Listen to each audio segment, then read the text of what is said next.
گونج گونج اٹھے ہیں نغمات رضا سے بوستا، کیوں نہ ہو کس پھول کی مدحت میں وامل قار ہے، کیوں نہ ہو کس پھول کی مدحت میں وامل قار ہے۔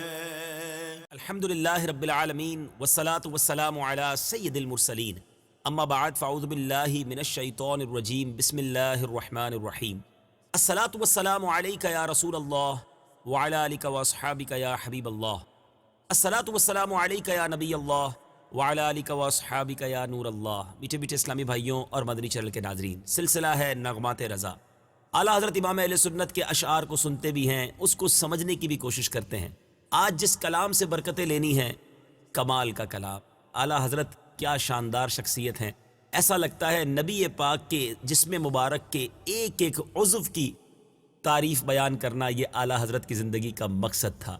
آج جس کلام کو ہم نے منتخب کیا ہے، نارملی دنیا میں جو شعراء ہیں جو اپنے محبوب کی شان یا عشقیہ شاعری کرتے ہیں، وہ اپنے محبوب کی زلفوں کا تذکرہ کرتے ہیں، اپنے محبوب کی زلفوں میں گم ہونے کی بات کرتے ہیں، اس کی زلفوں کی خوبصورتی کا تذکرہ کرتے ہیں، مگر کیا کبھی کسی نے نعت شریف کے اندر ادب کے دائرے میں اور عشق کے دائرے میں رہ کر پیارے آقا علیہ الصلوۃ والسلام کے مبارک گیسوؤں کا تذکرہ اس انداز میں کیا ہوگا؟ اور ایک شعر میں نہیں، بلکہ یہ پورا کلام ہی گیسو ہی کی زمین پر ہے، یعنی ہر شعر کے اختتام پر لفظ گیسو یعنی نبی پاک علیہ الصلوۃ والسلام کی زلفوں کا تذکرہ ہے۔ سبحان اللہ، میرے آقا کو رب عز و جل نے کیسے کیسے کمالات سے نوازا۔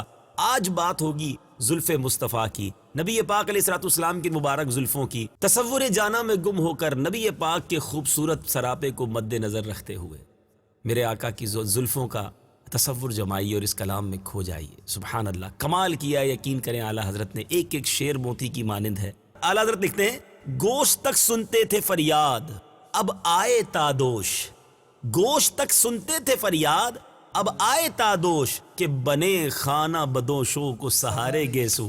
اللہ غنی۔ اب ذرا پہلے اس کی مشکل الفاظ کے معنی سمجھ لیں۔ دوش کہتے ہیں کاندھا، اچھا گوشت کہتے ہیں کان، ٹھیک ہے نا؟ اچھا اب خانہ بدوش آوارہ بے سہارے جس کو آپ کہہ لیں۔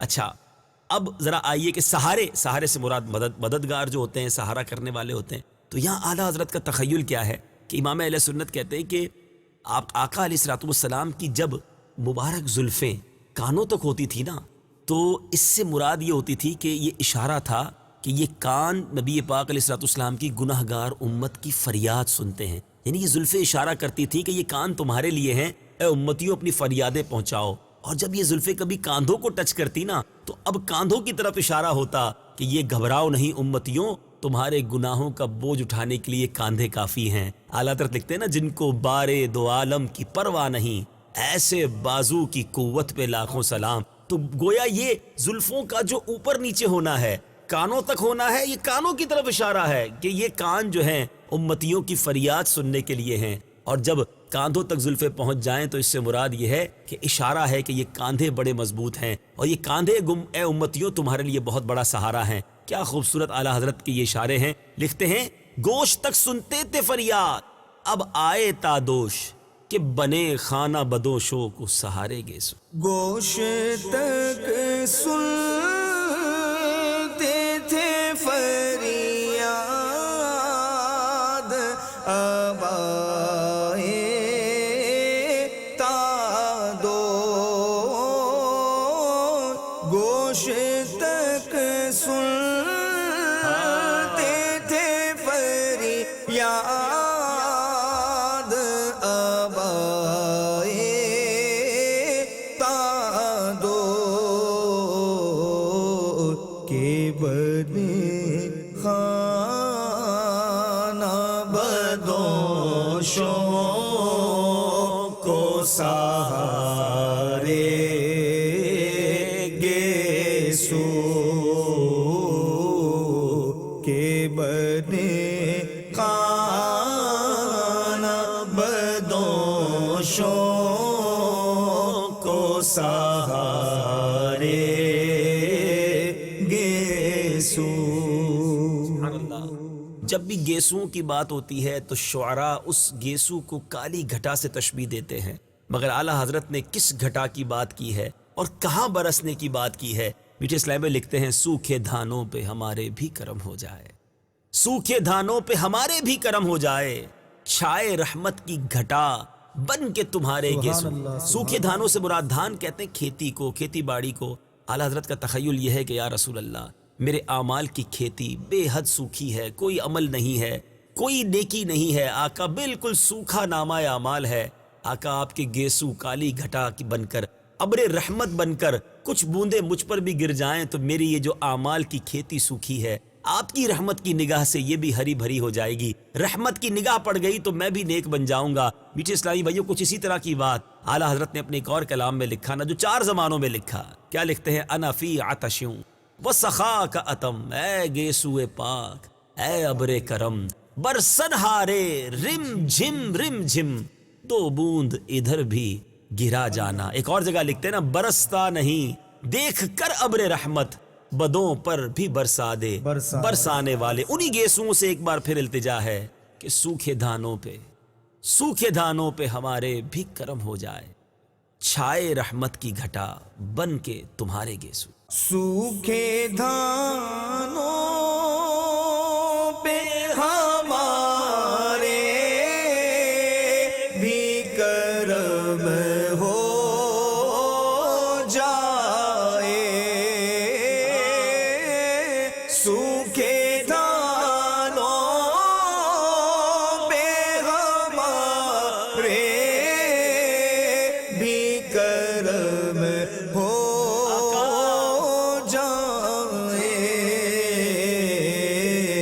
چھائے رحمت کی گھٹا بن کے تمہارے گیسو،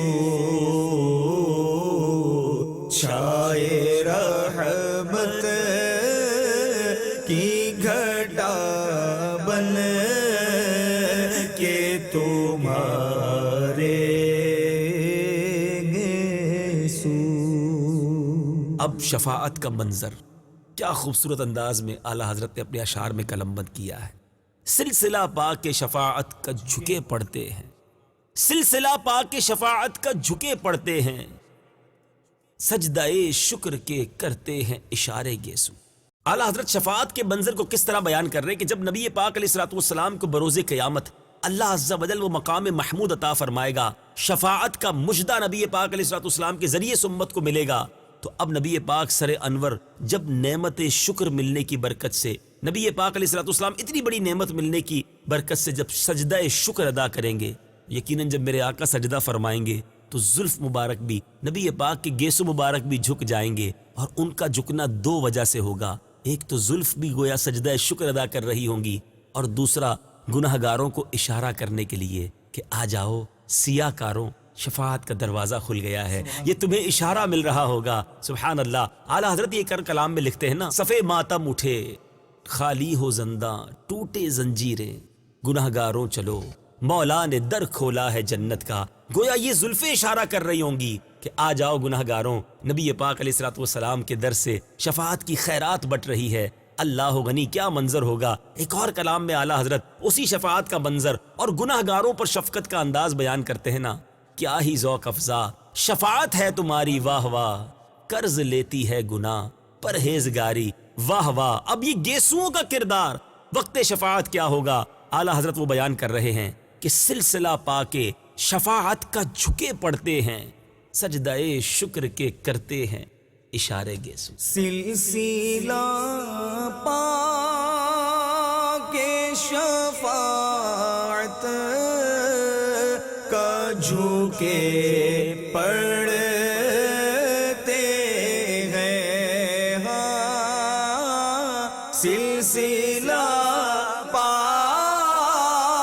کے شفاعت کا جھکے پڑتے ہیں، سجدہ شکر کے کرتے ہیں اشارے گیسو سجدائے شکر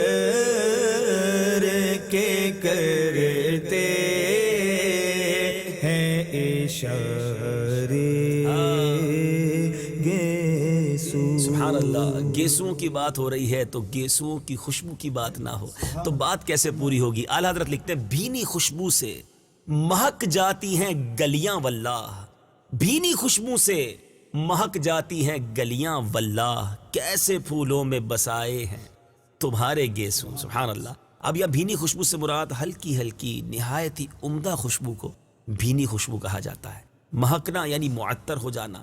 اب یہاں اعلیٰ حضرت کیا کہنا چاہ رہے ہیں کہ یا رسول اللہ صلی اللہ تعالیٰ علیہ وسلم آپ کے زلفوں کو رب عز و جل نے کیسے باغ کے پھولوں سے بسایا ہے، سنوارا ہے کہ جدھر جاتے ہیں آپ کی ذات کی قسم وہ کوچہ و بازار مہک جاتے ہیں، ایسے کہ دنیا کے کسی پھول سے یہ خوشبو نہیں ملتی. یقیناً جنت کے پھولوں ہی سے رب عز و جل نے آپ کی زلفوں کو سنوارا ہوگا. مولا علی شیر خدا کرم اللہ تعالی وجہ الکریم فرماتے ہیں میں نے نبی پاک علیہ الصلوۃ والسلام کو غسل دیا تو ایسی خوشبو پھوٹی کہ اس طرح کی خوشبو میں نے پہلے کبھی دیکھی بھی نہ تھی، سونگھی بھی نہ تھی. تو اے میرے میٹھے اسلامی بھائیوں، میرے آقا کی زلفوں کے مہکنے کا یہ عالم ہے. بلکہ سچی بات یہ ہے نبی پاک تو ایسے مہکے مہکے ہیں کہ آج 1400 سال سے زیادہ وقت گزر گیا ہے. آج بھی کوئی مدینہ منورہ پہنچ جائے، بس شرط ایک ہی ہے، عشق والی ناک ہو، تو آج بھی میرے آقا کی خوشبو وہاں محسوس کی جا سکتی ہے. شاعر لکھتا ہے نا، عرصہ ہوا طیبہ کی گلیوں سے وہ گزرے ہیں، اس وقت بھی گلیوں میں خوشبو ہے پسینے کی. اور اعلیٰ حضرت خود اپنے ایک اور کلام میں پیارے آقا علیہ الصلوۃ والسلام کی ان مبارک گلیوں کا تذکرہ کرتے ہیں جہاں سے میرے آقا گزر کر گئے ہیں. لکھتے ہیں عنبر زمین، عبیر ہوا، مشک تر غبار، ادنا سی یہ شناخت تیری راہ گزر کی ہے. تو وہ گلیاں مہکتی کیوں نہ تھیں کہ اللہ تعالیٰ نے نہ جانے کیسے کیسے پھولوں سے پیارے آقا کے ان گیسوؤں کو سنوارا تھا اور ان گیسوؤں کو وہ برکتیں اور خوشبوئیں عطا فرمائیں. سبحان اللہ. کیا لکھتے ہیں؟ بھینی خوشبو سے مہک جاتی ہیں گلیاں واللہ، کیسے پھولوں میں بسائے ہیں تمہارے گیسو. بھینی خوشبو سے مہک جاتی ہیں گلیاں واللہ، بھینی خوشبو سے مہک جاتی ہیں گلیاں واللہ، کیسے پھولوں میں بسائے ہیں تمہارے گیسو، کیسے پھولوں میں بسائے ہیں تمہارے گیسو، کیسے پھولوں میں بسائے ہیں تمہارے گیسو. سبحان اللہ سبحان اللہ. اگلا شعر ذرا سنیے. شانہ ہے پنجائے قدرت تیرے بالوں کے لیے، شانہ ہے پنجائے قدرت تیرے بالوں کے لیے، کیسے ہاتھوں نے شہا تیرے سنوارے گیسو. شانہ قدرت، یہاں قدرت کا ہاتھ، یاد رہے یہاں مراد نبی پاک علیہ الصلوۃ والسلام کا ہی ہاتھ مبارک ہے. لیکن یاد رہے اللہ تبارک و تعالیٰ جب اولیاء کرام سے محبت فرماتا ہے، اور بخاری شریف کی حدیث کا یہ مضمون ہے کہ جو بندہ میرا قرب حاصل کر لے تو پھر میں اس کا ہاتھ ہو جاتا ہوں جس سے وہ کام کرتا ہے، اس کی آنکھیں ہو جاتا ہوں جس سے وہ دیکھتا ہے، اس کے کان بن جاتا ہوں جس سے وہ سنتا ہے. تو یہاں یہ استعارہ ہے کہ رب کی قدرت اس کے ساتھ شامل حال ہو جاتی ہے. تو شانہ قدرت نبی پاک علیہ الصلوۃ والسلام کے ہاتھ کو کیوں کہا گیا کہ نبی پاک علیہ الصلوۃ والسلام جس طرف ہاتھ اٹھاتے دریائے رحمت بہہ جاتا. میرے آقا جس طرف اشارہ فرماتے وہ چیز ان کے تابع ہو جاتی. ارے نبی پاک زمین پر کھڑے ہو کر چاند کی طرف ہاتھ اٹھاتے وہ 2 ٹکڑے ہو جایا کرتا. سورج کے لیے ہاتھ اٹھاتے تو وہ واپس پلٹ آتا. اللہ نے اس ہاتھ کو وہ قدرت عطا کی. تو اعلیٰ حضرت کہتے ہیں شانہ قدرت سے مراد یہاں خود نبی پاک علیہ الصلوۃ والسلام کا مبارک ہاتھ ہے. تو اب اس سے مراد کیا ہے؟ اس شعر سے مراد یہ ہے اللہ عز و جل نے آپ کو آپ کے گیسو سنوارنے کے لیے بڑی قدرتوں اور طاقتوں والا ہاتھ عطا کیا ہے، جس کی ایک انگلی کے ایک پورے کے ایک اشارے سے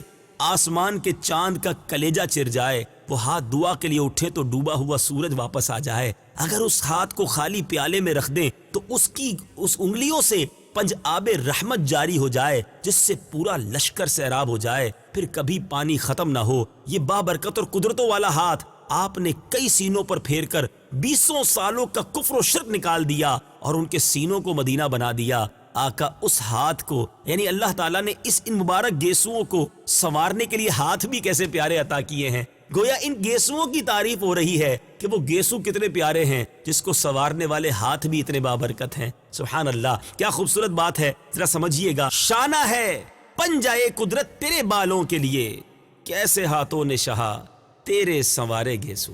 شانہ ہے پل جائے قدرت تیرے بالوں کے لیے، ہاں شانہ ہے پل جائے قدرت تیرے بالوں کے لیے. کیسے ہاتھوں نے شاہا تیرے سنوارے گیسو. کیسے ہاتھوں نے، کیسے ہاتھوں نے شاہا تیرے سنوارے گیسو. سبحان اللہ سبحان اللہ. اگلا شعر سنیے، لکھتے ہیں اور یہ مقطع ہے. یاد رہے مقطع کلام جو ہے وہ عطر کلام ہوا کرتا ہے. اعلیٰ حضرت اب دیکھیں نا، زلفوں کو سنوارنے کی بات بھی ہو گئی، زلفوں کی خوشبوؤں کی بات بھی ہو گئی، زلفوں کو سر سے جدا ہونے کا تذکرہ بھی ہوا، زلفوں کی خوبصورتی پر حوروں کے واری واری ہونے کی بات بھی ہو گئی. مگر انہی زلفوں میں میرے آقا مبارک تیل بھی تو لگاتے تھے نا. اس تیل کا تذکرہ کس پیارے انداز میں کر رہے ہیں. سنت بھی ہے تیل لگانا اور اس کا طریقہ بھی ہمیں معلوم ہونا چاہیے. اعلیٰ حضرت لکھتے ہیں تیل کی بوندیں ٹپکتی نہیں بالوں سے رضا، تیل کی بوندیں ٹپکتی نہیں بالوں سے رضا، صبح عارض پہ لٹاتے ہیں ستارے گیسو. اچھا پہلے تو اس کے مشکل معنی سمجھ لیجئے. بوندے سے مراد قطرے ہے، لٹانے سے مراد نچھاور کرنا ہے. اور اب اس شعر کا مطلب کیا بنتا ہے کہ جس طرح پسینے کے قطرے نبی پاک علیہ الصلوۃ والسلام کی پیشانی پر موتی کی طرح معلوم ہوتے تھے. جی ہاں، یہ کئی احادیث میں پیارے آقا کا حلیہ بیان کرنے والوں بھی نے لکھا اور اعلیٰ حضرت نے قصیدہ نور میں بھی لکھا تھا. آب زر بنتا ہے عارض پر پسینہ نور کا، مصحف اعجاز پر چڑھتا ہے سونا نور کا. اور اب بات ہو رہی ہے کہ نبی پاک کی جو بالوں سے مبارک میرے آقا کثرت سے تیل استعمال فرماتے تھے، اور بعض اوقات وہ تیل مبارک جو ہے زلفوں سے ٹپکتا بھی تھا اور چمکتا بھی تھا. تو اعلیٰ حضرت کہتے ہیں کہ جو یہ تیل موتیوں کی طرح چمکتا ہے نا، اس کو اعلیٰ حضرت کہتے ہیں کہ یہ تیل کی بوندیں بالوں سے ٹپک نہیں رہی، بلکہ مجھے تو یوں لگ رہا ہے کہ ستاروں سے بھرپور رات رخ ودھا پر ستارے نچھاور کر رہی ہے. اللہ غنی. پیچھے پیچھے اسلامی بھائیوں، نبی پاک علیہ الصلوۃ والسلام کی شان بیان کرنا ہو تو کوئی در رضا پر حاضری دے، سیکھے کہ پیارے آقا کی تعریف بیان کیسے ہوتی ہے. نبی پاک کی زلفوں سے ٹپکنے والے تیل کے قطروں کو کیا خوبصورت مثال دیتے ہیں. لکھتے ہیں تیل کی بوندیں ٹپکتی نہیں بالوں سے رضا، صبح عارض پہ لٹاتے ہیں ستارے گیسو. تیل کی بوندیں ٹپکتی نہیں بالوں سے رضا، تیل کی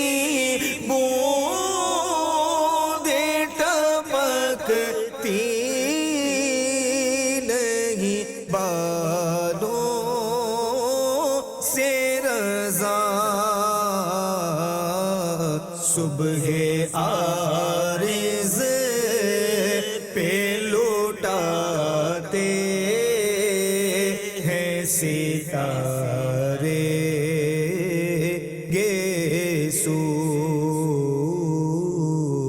صبح عارض عارض پہ صبح عارض پہ لوٹاتے ہیں ستارے گیسو۔ سبحان اللہ سبحان اللہ۔ نبی پاک کے مبارک گیسوؤں کا تذکرہ بہت پیارے انداز میں سنا، اب مزید دیدار کا اشتیاق بڑھ گیا۔ اللہ کریم ہم سب کو ان مبارک گیسوؤں کا دیدار، گیسوؤں والے آقا کا دیدار بھی جلد نصیب فرمائے، اور قیامت کے دن پیارے آقا علیہ الصلوۃ والسلام کے قریب نبی پاک کی گیسوؤں کے سائے میں جمع ہونا نصیب کرے۔ اسی شعر پر، اسی دعا پر ہم اپنے آج کے سلسلے کا اختتام کرتے ہیں کہ ہم سیاہ کاروں پہ یا رب تپش محشر میں، ہم سیاہ کاروں پہ یا رب تپش محشر میں سایہ افغن ہوں تیرے پیارے کے پیارے گیسو، آمین بجاہ النبی امین صلی اللہ تعالی علیہ وسلم۔ صلو علی الحبیب صلی اللہ تعالی علی محمد صلی اللہ علیہ وسلم۔ گونج گونج اٹھے ہیں نغمات رضا سے بوستا، کیوں نہ ہو کس پھول کی مدحت میں وامنقار ہے، کیوں نہ ہو کس پھول کی مدحت میں وامنقار ہے۔